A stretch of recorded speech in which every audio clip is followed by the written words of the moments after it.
we awoke on the bank of the Mississippi River. After we got our shoes the previous night in Dubuque, Iowa, we decided to forego city life for rustic country living. So that's why we headed to the Frenchtown campground. Yeah, this was a place that you found.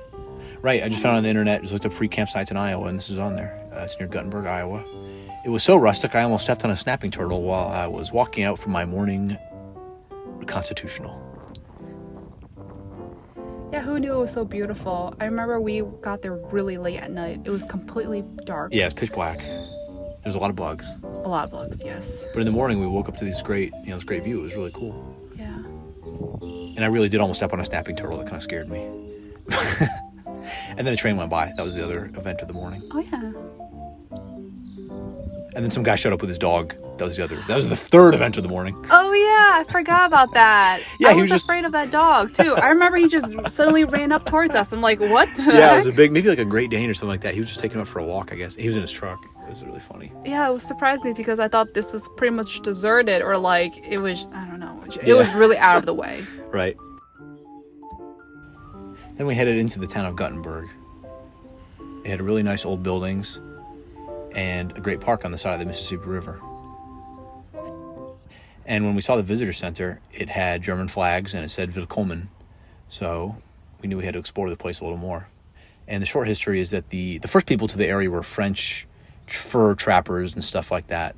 But then eventually German settlers came there, and they were probably mostly just farmers and that kind of thing. But the town was settled by German immigrants. And then there was this free fish hatchery. So we had to go in and take a look. That's right, yeah. There was this historical fish hatchery right here. And I think they do still operate it, but now they turned this part into a little museum. There's me looking into the tank like a 6-year-old. And, right, it was just really cool because it just showed the local fish. And turtles. Yeah, and turtles, yeah.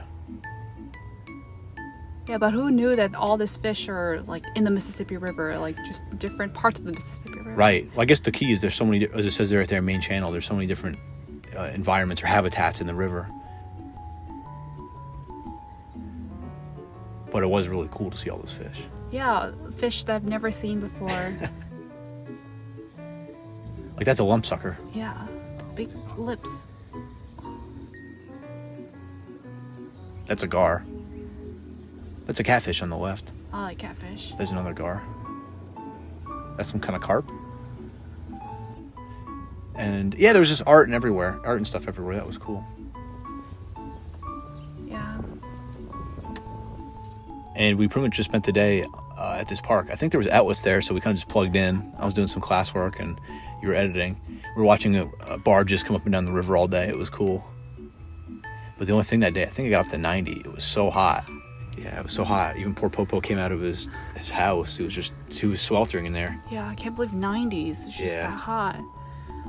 So yeah, we had to go to a local library. Yeah, it was nice and open, but there weren't many tables or anything to do work. But it was AC, so that was good. Yeah. And then this map shows its original plan of the town, and it kind of shows everyone's plots, and it was in English and German, which is kind of cool.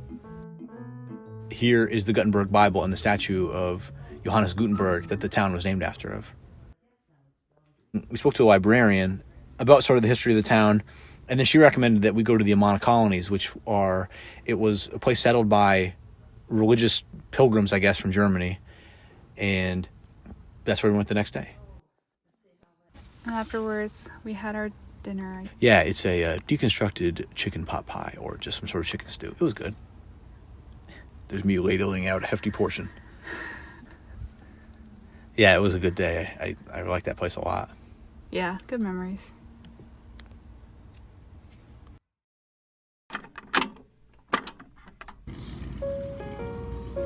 The next day, we made our way to the Amana Colonies. It was pretty far, but it was down closer to Des Moines, Iowa. And of course, this was before I had any German friends or anyone to speak German to. I was just a lonely German student, so I thought I was going to find a ton of German people there. Well, we'll get to that later. But of course, there's a giant Willkommen sign and some other stuff like that. First, we went to the general store. This used to be the general store of the colony. Now they turned it into this sort of boutique kind of place. I know, I love this boutique. They have so many different. It was just like aesthetically put together and like definitely very photo worthy. Yeah, it was cute and all, but I was like, all right. I remember going up to the cash register and I seen the those two women working there, and I was like trying to eavesdrop, like, okay, are they speaking German to themselves? No, they're just English. Okay, never mind. False alarm. Okay, never mind. The next place for sure.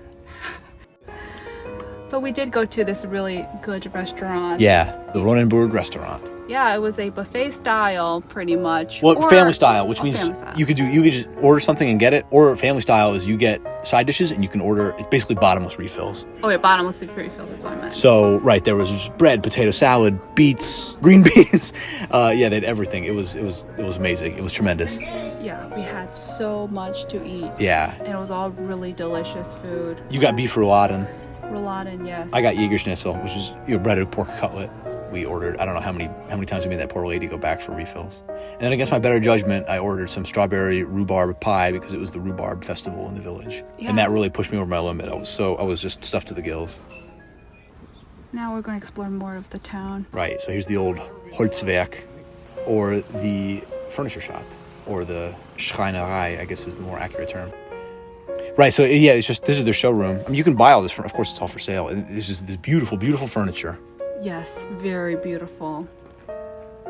And it was all, you could say, handmade, because yes, they do have craftsmen there building all this stuff.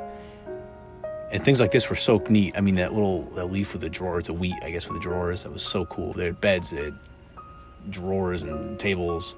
And couches. Just any type of furniture. It was just... I know, the furniture was just incredible. Yeah, and it's huge, too. Yeah, huge showroom. Right, here's a look into the workshops. So of course, these German immigrants, they brought a lot of their trades with them, one of them being, furniture making and woodworking. And one thing I noted was that there was still a lot of, hand tools, like I mentioned. There's a lot of clamps, chisels, planes, things like that. It's not all just a bunch of machines. Of course, there's nothing wrong. Yeah, they do use power tools, of course. It's the 21st century after all. But they did maintain a lot of their traditional skills. You can tell there's a lot of skill in that shop. And then the clock room was one of my favorite parts. Right. These wooden clocks were just... This is my favorite. Amazing.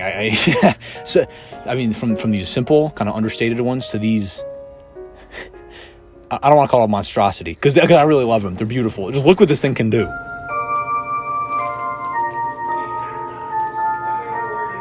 This is so cute.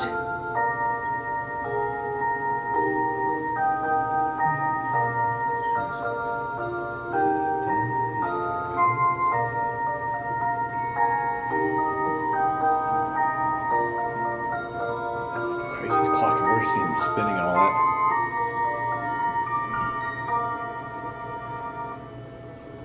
Then, against my better judgment again, or probably to beat the heat, we went to the local brewery and got 2 beers. At this point, yeah, it was a bit breezy. That was nice. It was hot this day. Very hot. Cheers. For June. But I guess, yeah, in Iowa, it's just really hot. Yeah. Yeah, I remember you couldn't even finish your beer. Right. I was so full, I couldn't even finish my beer, and you had to help me out. That was very embarrassing.